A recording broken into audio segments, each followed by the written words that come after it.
Hello and welcome to The Ring, Euronews' weekly debate show broadcasting from the European Parliament here in Brussels. I'm Stefan Grobe.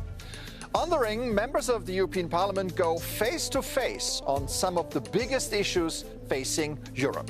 Today, we want to talk about EU trade relations with China, which risk becoming so bad that the European economy may be seriously hit. Luis Albertos has more. Trade tensions between China and the European Union are escalating after Beijing called on EU member states to revise the bloc's proposed Made in Europe legislation. The draft proposal of the European Commission seeks to tighten the rules for foreign companies that want to participate in EU public procurement contracts or benefit from investment opportunities. The initiative, which aims to bolster Europe's industrial capacity, was met with criticism by China's Commerce Ministry, who affirmed that if the EU, quote, insists on this punishment and treats China's enterprises in a discriminatory manner, Beijing would respond with countermeasures. In other words, retaliation. While Europe is trying to navigate a world of aggressive tariffs by Trump's administration, is it heading toward a full-scale trade conflict with China, or can it still strike a balance between protection and cooperation? A lot to unpack here for our contenders, and here they are. Sakis Arnaoutoglou, a Greek MEP from the Socialists and Democrats group. He's a member of the Delegation for Relations with the People's Republic of China in the European Parliament. Advocating a pragmatic approach to global tensions, he cautions against escalation and said, Europe must remain open to cooperation with China, but it cannot remain naive. We need a relationship based on fairness, reciprocity, and transparency. The aim is not confrontation. Nicolás de la Parte, a Spanish MEP from the centre-right European People's Party. A career diplomat, he served as ambassador of Spain to NATO. As an MEP, he's a member of the Committee on Security and Defence. A strong transatlanticist with a geopolitical outlook, he warns about the global power shift driven by Beijing, stating, China's export restrictions are an escalation of the weaponization of trade policies. We have to confront this in a smart way. That means we cannot decouple from China, but we have to de-risk. So let me welcome to the ring Sakis Arnaoutoglou and Nicolás de la Parte. Great to see you, and thanks for coming on the show. Thanks for having us. So, the aim of the ring is to offer our viewers a glimpse at European Parliament debates, so you should feel right at home here on set. Are you ready? I am. Yes, indeed. Yes. Okay, let's start with the thing that made headline just a few days ago. When Brussels presented its Made in Europe proposals to strengthen our industrial base, China reacted with unusual harshness, threatening retaliation. Should we now be scared, Sakis? Of course not. I mean, what we did was actually the logical thing to do because China started it. I mean, started some kind of a weird, let's say, unfair competition and unfair trade that we have to answer back, because otherwise we're not going to be able just to defend our industry and defend what we actually have reached so far, this prosperity that the European Union has, 27 countries together. This is not something that you can achieve just like that. So we have our methods, and so we're going to defend our methods. Nicolás, this is a proposal coming from the European Commission. Is it dead on arrival after all these debates we had? I agree with my colleague. I think that the initiative from the Commission is based on the principle of reciprocity. That means that we have to relate with China on a real basis and to demand from them the same treatment as we deliver to them. So far, China has been taking selectively some norms of the World Trade Organization and disregarding other rules. From now on, I think that we have to keep with them a fair, transparent relationship based on reciprocity and nothing else. So the Commission has taken a much more assertive stance towards China recently. Is this the way to go forward? There is no other way to go forward because, as I said before, and it's a critical situation geopolitically where we also a lot of new challenges to face. And if we don't find a solution or if we won't deal with that now, because some people and some would say that Europe has been naive so far, so we had to start it years ago, just to find some kind of solutions in a way that we're not going to bring us in this difficult situation. So it's the only way, I think. That's my opinion. Tough on China, the right way? Not tough on China, realistic on China. So far, we have been dealing with them in a way that it is not any more sustainable. As I said before, China is disregarding some rules of the World Trade Organization. They subscribe to it, but they pick up selectively what benefit them and disregard those who doesn't. China has to get used to deal with the European Union and with other international partners on a base of reality and reciprocity. And what we are trying to do now is to send a clear message to China. We want to engage with you. We want not a dependency relation. We want a relation on the same footing. But please be transparent. Please respect the international law and don't use commerce and trade as a coercive weapon against anybody. So the Chinese have said that Made in Europe is just a vehicle to reduce China's influence. I mean, they're right here, right? In a way, I mean, everybody's right from his own position, let's say.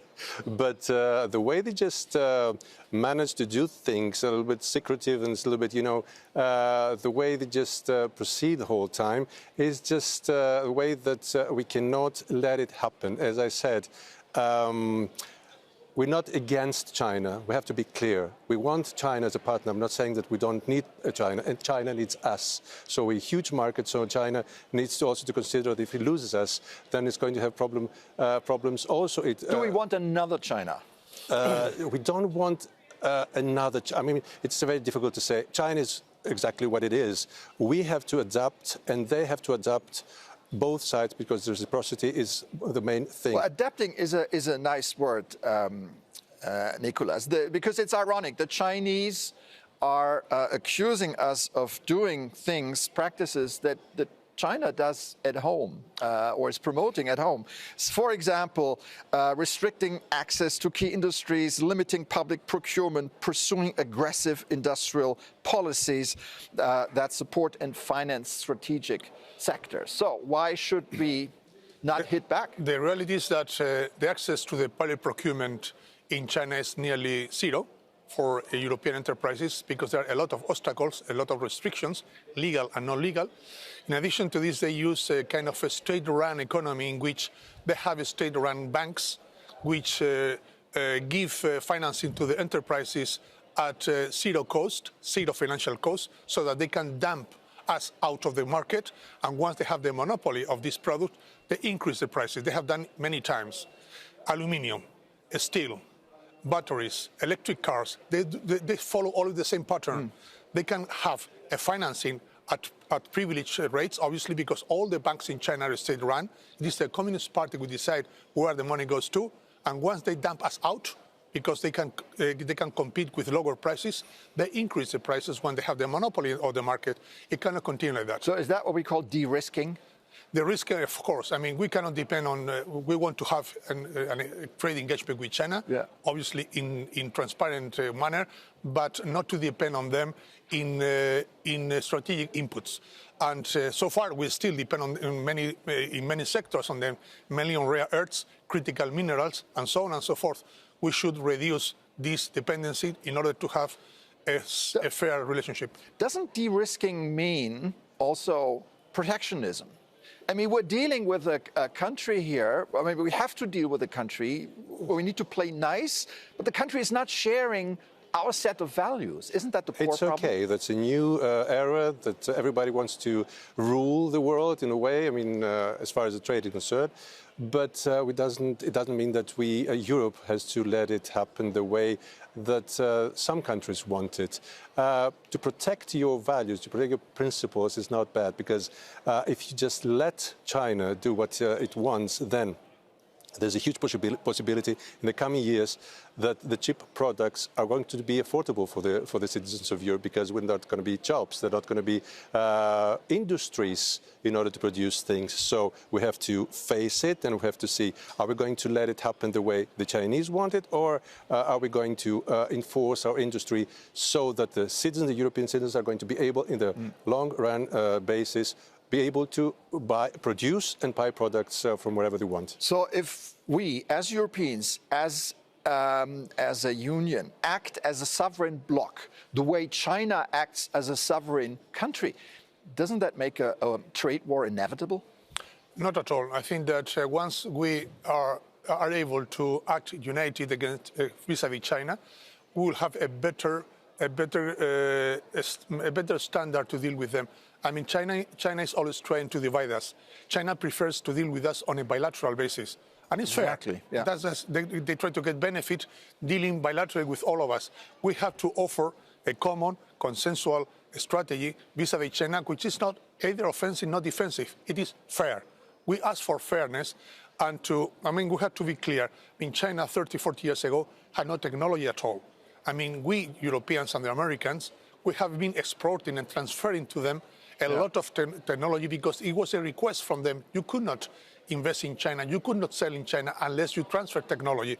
Yeah. And they have benefited from this transfer in order to compete with us, disregarding sometimes the WTO rules. All right. So let me stop you just here as we're getting warmed up right now.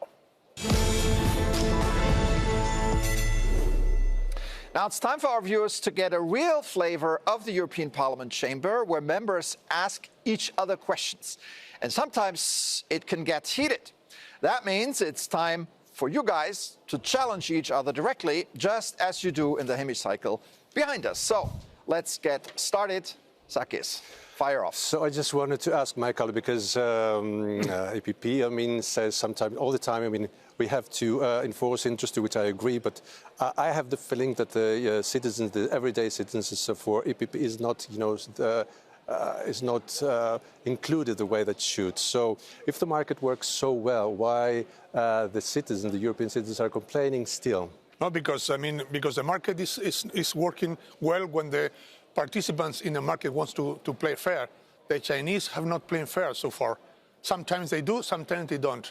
And the only request we demand from them is that they have to respect all the WTO rules and to deal with us on a fair basis. That is all. The market normally reassign or readjust the differences, but in this time not, because China is not a normal commercial partner. It is a state capitalism in which the Communist Party takes decisions on its own that normally in our countries is taken by the market. This is the difference. Follow up, Sakis?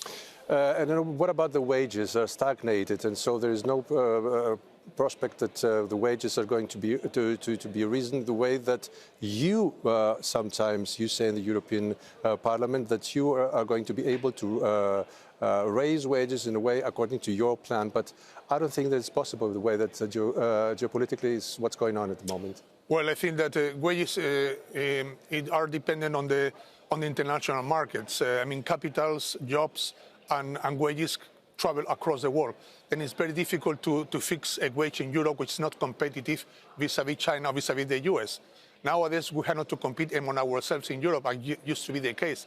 Now we have to compete internationally, very toughly, with the US, with China, and with other competitors. The wages will be the result of many factors, as you know.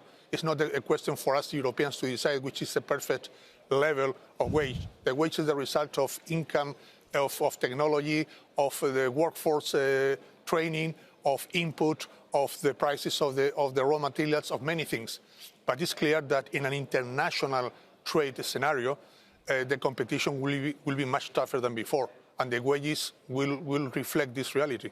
Okay, Nicolás, carry on and ask Sakis a question. Well, I have a couple of them. To what extent can the willingness to engage in dialogue, as you say, with China be interpreted as a lack of firmness in the face of unfair trade practices? We always have to try. The dialogue must always be here, because otherwise misunderstandings can crop up in a way that cannot be reversible. So I think we have to stick on our values. I've been in contact with Chinese people and stuff, and they're also willing to understand. But we have to make clearer that it's not that we're targeting China. This is absolute what we should do. We just want to protect our values within a dialogue that can bring us closer and closer for the benefits of our nations. Follow up? Yes. Nicolás? In the European Union, if the European Union does not respond with strong measures toward China, what alternatives do you propose to prevent the loss of competitiveness in key sectors such as electric vehicles, for instance? Yes, we've already trying it with Mercosur, for example, just to find some other markets. But we have to be very careful because EPP is a little bit too open to markets. But we have to also take into consideration that we have citizens, we have producers that might be affected by those openings to other markets. Yes, to opening to other markets, it's necessity, it's necessary, but not with every cost. All right. Well, we've heard the views from our guests. Now it's time to bring in a new voice.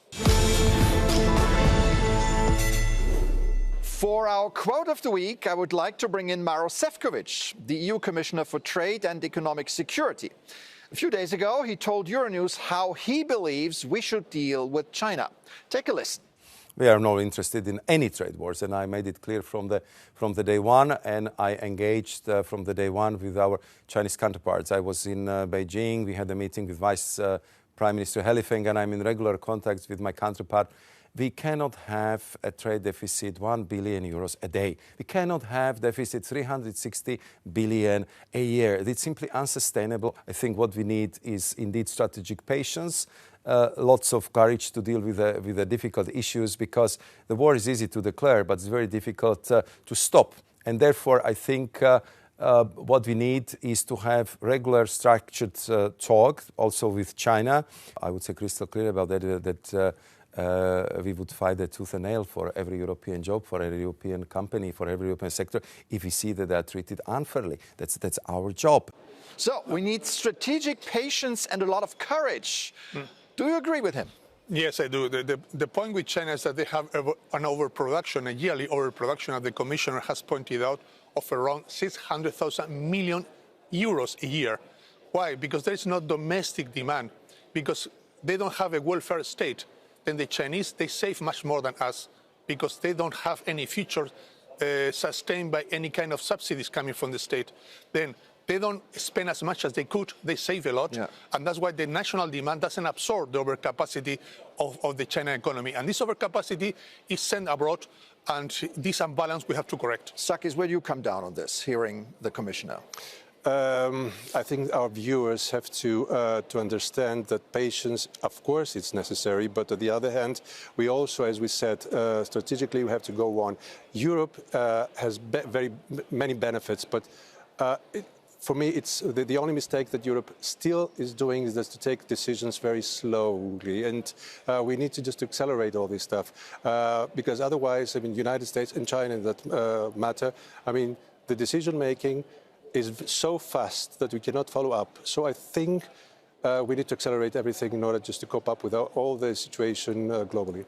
Commissioner also said that a trade deficit of 360 billion euros is unsustainable economically and politically. How can we prevent it from ballooning further? Is that even possible, Nicolás? Of course it is. I mean, they have to open their market, not only the private market, but above all the public procurement market that so far, as I've said before, is nearly closed because of so many restrictions. Second, they have to play with the game with the same rules. They cannot have this kind of subsidized help and assistance to the enterprises to compete abroad. These subsidies have to disappear, and they have to compete on the same level of fairness. And third, they have to not to overproduce things that they cannot consume at home and they have to sell abroad. I mean, it's a kind of many factors that we have to balance. Right. And of course, we have to be more aggressive and more competitive in the Chinese market. Sakis. Of course it is possible. If you invest in your industry and you just don't want to have your green transition only by importing products from abroad, especially from China, then you, in the end, is going to end up outsourcing jobs and having no jobs at all, but taking all the products from, especially from China. This is going to be a huge imbalance. So we need to be very, very careful, and we can change the whole rhythm towards Europe. Of course, we have to invest in the right industries. Exactly. Okay, lots of stuff to talk about here. Let's take a break on The Ring right now. We'll be back with more after this. Don't go away.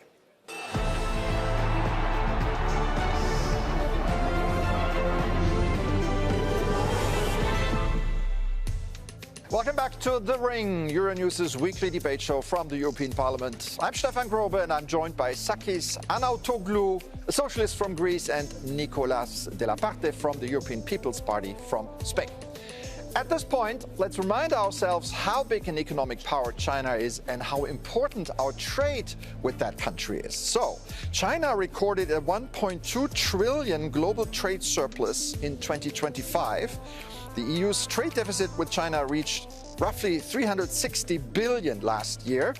China accounts for 560 billion euros in EU goods imports last year, making it the EU's largest import partner.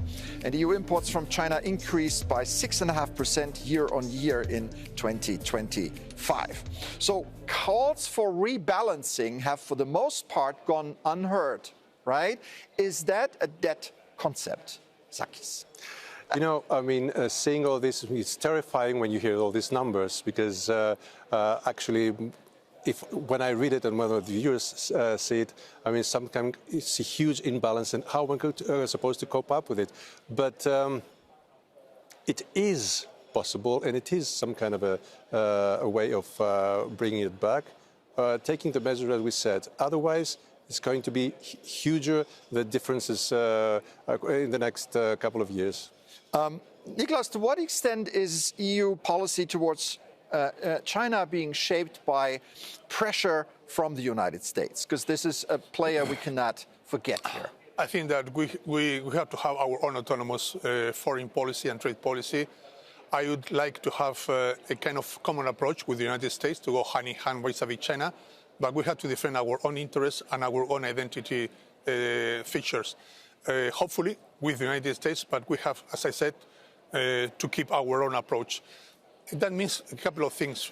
We have said before that what is the homework that the Chinese have to carry out, but we, on our side, we have also our homework to do.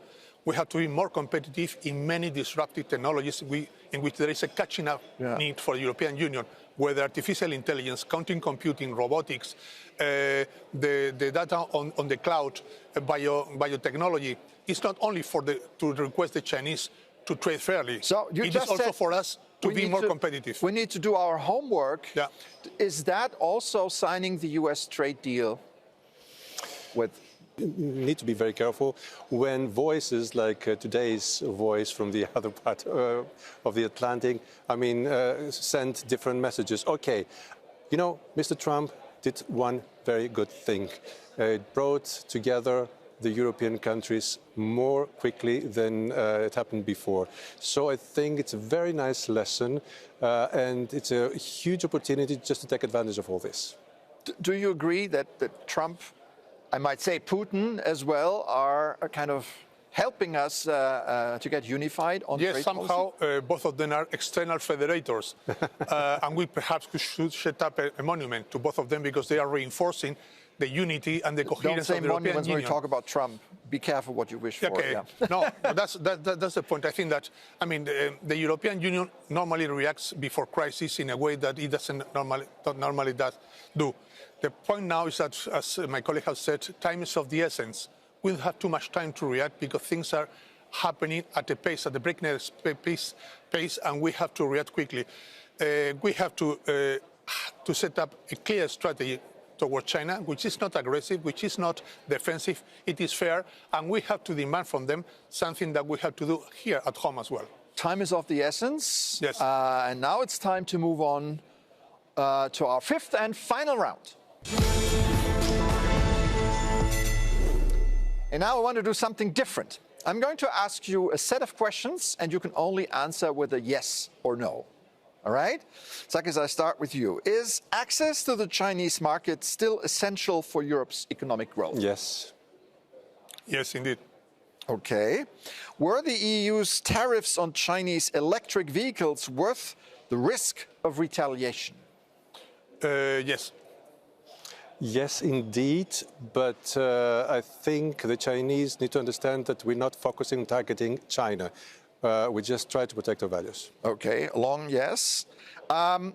Would you buy a Chinese car if it's considerably cheaper than a European one? I would. I mean, I'm not saying no, but the thing is that because, if you don't have the money, you have to do something. Okay. But on the other hand, yes, I would. Yes, you would.